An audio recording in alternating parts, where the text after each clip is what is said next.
అయ్యయ్యో! కొంచెం ఉంటే పిండంతా పొంగి కిచెన్ అంతా పాడైపోయేది. ఇంక ఈ రోజంతా కిచెన్ క్లీన్ చేసుకోవడానికే నాకు సరిపోయేది. రాగి ఇడ్లీ అంటే హెల్త్‌కి గూడా చాలా మంచిది. ఇంకా మా పాప గూడా బాగా తింటది. అందుకోసమే ఇంకా ఇవాళ రాగి ఇడ్లీ ఏద్దామని చెప్పి ఫిక్స్ అయిపోయాను.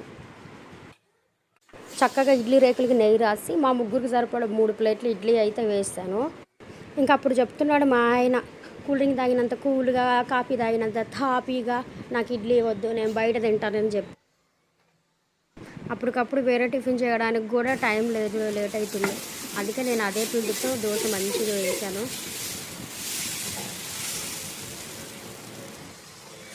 కాస్తంత నెయ్యి రాసి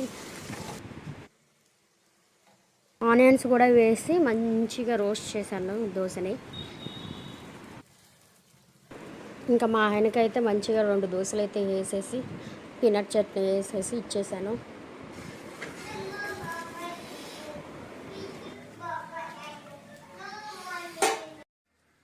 నేనైతే నా కోసం వామ్ వాటర్లో కొంచెం లెమన్ స్క్వీజ్ చేసుకొని కలుపుకొని తాగేస్తాను మార్నింగ్. ఇంకెక్కడైతే అయ్యా బిడ్డ ఇద్దరు చక్కగా దోశ తినేస్తున్నారు. వీడియో నచ్చితే please like and subscribe. Thank you.